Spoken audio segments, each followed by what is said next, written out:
Hi everyone, it's Kerry back with you today. I'm here for tea in the ABC April 2026 challenge hosted by Margaret and Tony. Links to the ladies' channels will be in the description box below.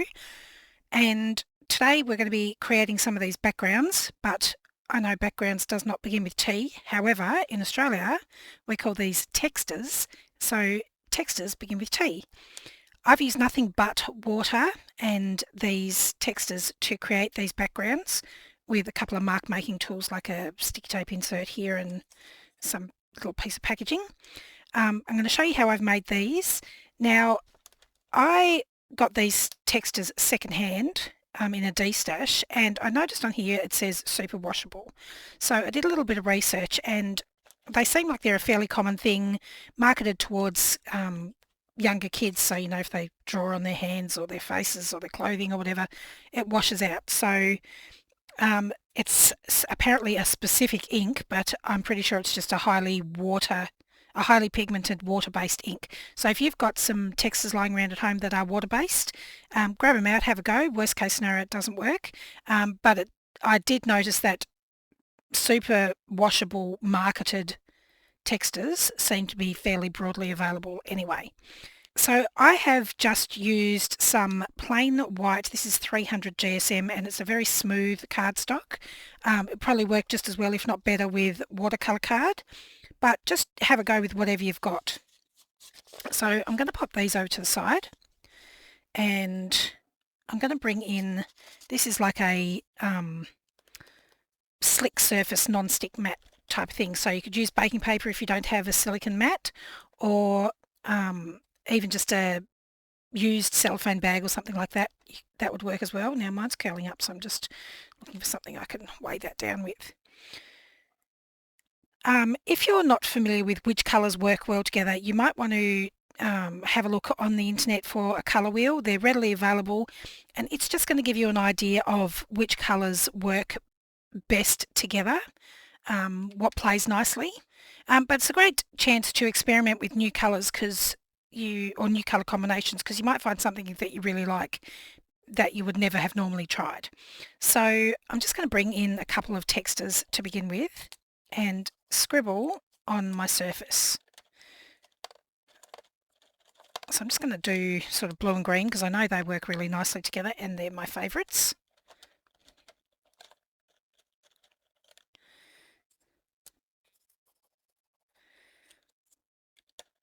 So I've just scribbled some on the surface here, and I've just got water in this spray bottle. So I'm just going to spray a couple of little spritzes of water on there. And I'm going to take my first piece of card, and I'm actually going to put a light spritz on both sides. I'm going to squiggle my finger through the ink, just so I don't get those sort of weird scribble lines on my piece, and just swirl my card around. So I'm sure most of you have seen Tim doing this with his distress inks, and then you can just leave that aside to dry. If you want to, you can dry it with a heat gun. And I've also got over here, these are just my mop-up cards. So when I've got leftover ink that I've finished using, I just use these. Now they're going to get muddy and they're going to look kind of weird and gross, but they might also give me some inspiration for different colours that I might want to try together. So I might say, oh, this grey looks nice with that green and that sort of thing. So I'll just leave this aside to dry and we'll work on a different one. Let's do some pinky purples.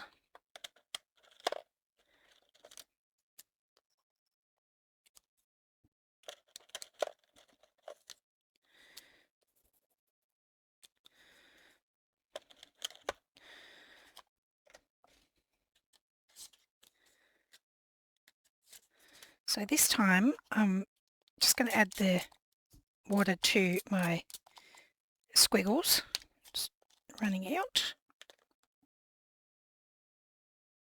And I'm actually just going to pop a light mist on the back. So all that will do is help my card stop curling once I start picking up this colour, because I haven't put any water on the front.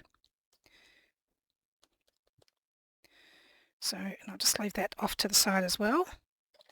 Bring in my mop card. And if it gets to a point where you think, oh, that actually doesn't look too bad, then obviously just start a new mop card and use this as a tag or whatever for a project. Alright, and I'll come in with some dark colours now. So I've got a black, a dark brown,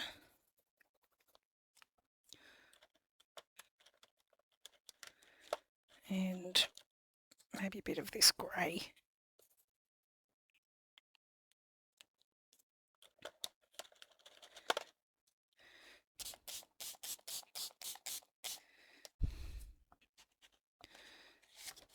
So again, I'm only going to spritz the back of my card this time and just wiggle my card through colours here.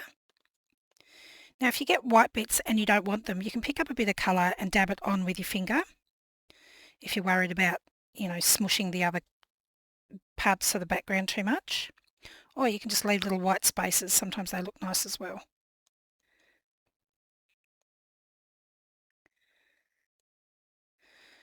Alright, so now I've got 3. I'm just going to, this is the pink one, I'm just going to dry this off completely because I want to pick up some of this darker colour with my pink one. Alright, so I have dried that off completely and I'm just going to dip it into my into the dark colour that I have here and pick up a few dark patches.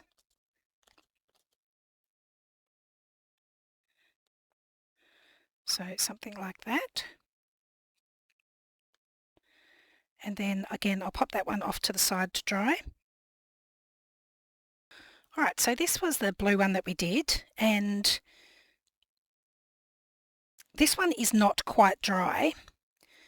So I'm going to show you what happens if you add marks on a piece that's not quite dry. Now this one actually might already be a little bit too dry, but we'll give it a go.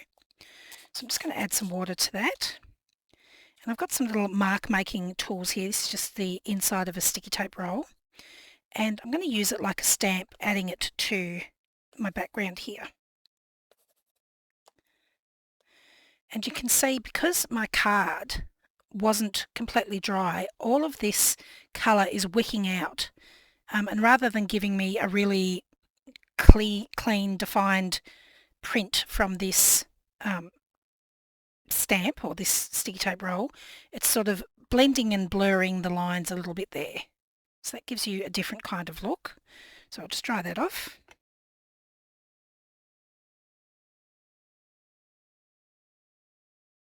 So this card is completely dry now. If I come in with the same sticky tape roll and the same ink and stamp it in a different place, because my card is a lot drier, it's not going to wick out as much. It's going to stay sort of more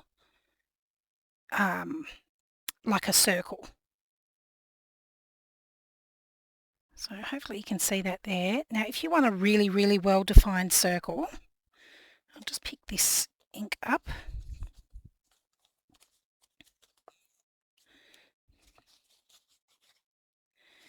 Just dry off my tape.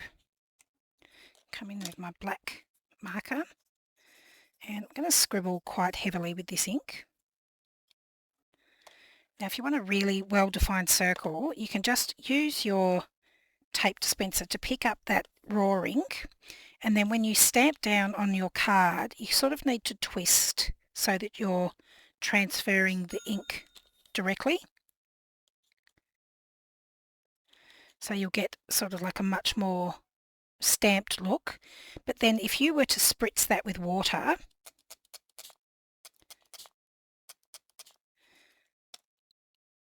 it will activate and start wicking out where the water is.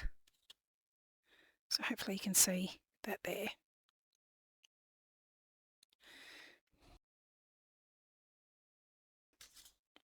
So you can sort of see, hopefully that's clear enough, you can see that's on a wet background, that one's on a dry background, and this one was with full strength Texta ink and then spritzed with water.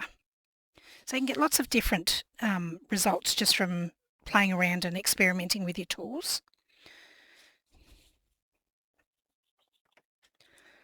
Alright, so this is the one that we did a little bit earlier. I'm just going to dry this one off completely. So once you've dried it off, you might go, well, I like the background, but it's a little bit sort of, there's not much movement of ink. The colour's okay, but I want a little bit more action going on. So you can come in with just water. Just going to try and flatten my card out a little bit more. Got a bridge in my mat here that's not helping. So I'm just going to sprinkle some water on there, and I'm just going to leave it and see what happens. So pop that over to the side, let it do its thing.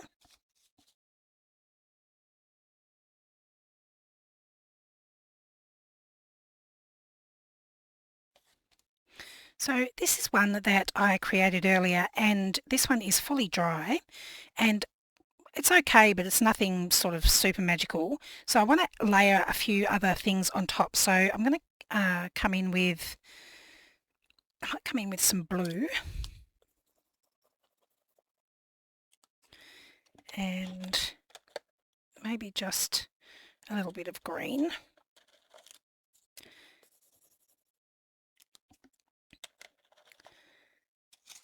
And I'm going to spritz that with a little bit of water. And I've got this was an insert from a pen holder or something, I can't remember now. I'm just going to dab this into my ink and use it like a stamp, similar to the way we use that one. I'm just going to add some interest into the background.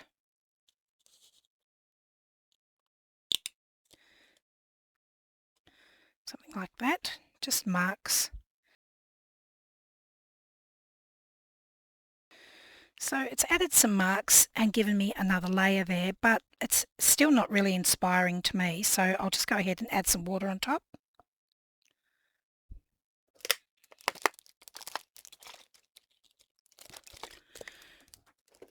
And I'll let that water sit just for a couple of minutes. And once I can see that that water's starting to react there, I'm just going to come in with some paper towel and lift some of that colour back off. So hopefully you can see I've sort of got some more lighter patches there from where the water was sitting.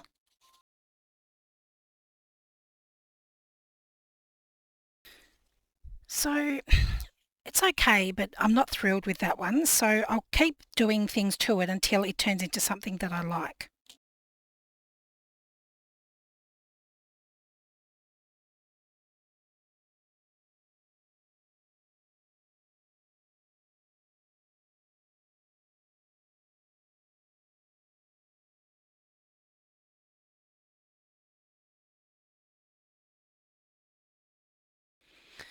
Alright, so I've popped that one over to the side, and I'm going to work a little bit more on this one. Again, it's okay, but I'm not in love with it, so I think I'm going to come in with some purple. And you can always layer colours on top of each other. You can even layer lighter colours onto darker colours. I mean, not stupidly, extremely different. So for example, this one here, I have a purple background, and then I have layered over with sort of a light yellowy orangey colour.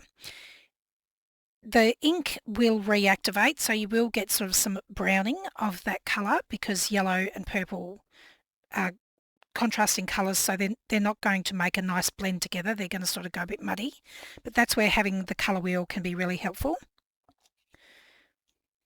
So just adding a little bit of water, and then I'm just going to come in and randomly pick up the colour.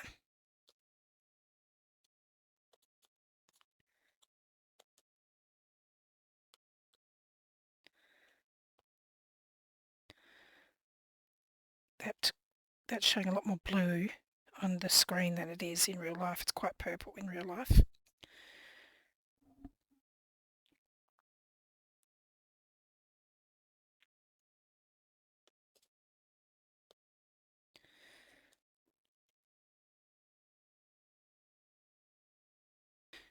There we go. So that's really weird. It's showing very blue on my screen, but it's actually very purple in real life. But again, I'm not loving it, so in with my water and just let the water do its thing. Pop that one off to the side, and I'll bring this one back in, which I actually quite enjoy how that's looking now. So I'm going to dry that off.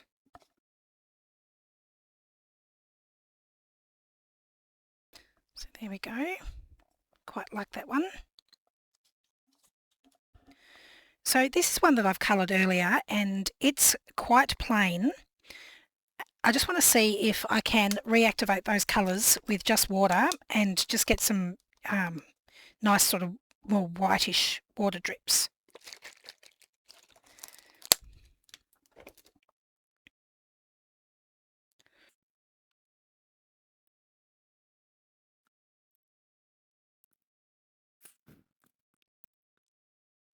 So I'm a little bit torn now. I wanted to pull the water up and just get, see if I could get some nice white drips, but I really like how the water is reacting with those colours and sort of giving me these nice water blooms. But let's dab it off and see how we go.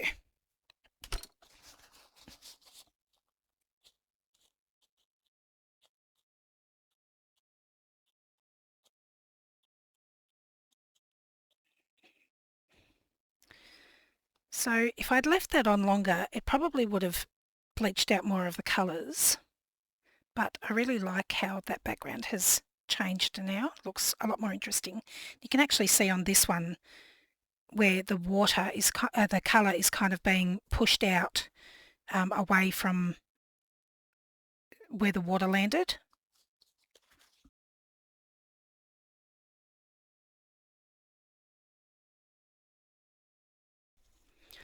So that one's quite busy. Not sure if I like it. I don't hate it, but I'm not sure if I like that one. But because it's a background, once you start adding something over the top, it doesn't take long for it to disappear off into the background. So, for example, if we had a little bit of cheesecloth or a label or something underneath, and then you add your focal image, you don't really see the background as predominantly as what you do when you're looking at nothing but the background. So that would look all right on there too. So that's another couple, but the great thing about it is you just keep playing with it until it becomes something you like. And it's not like having distress inks where, you've got to buy the whole set. One set of Textas with, what's that, got 100 colours.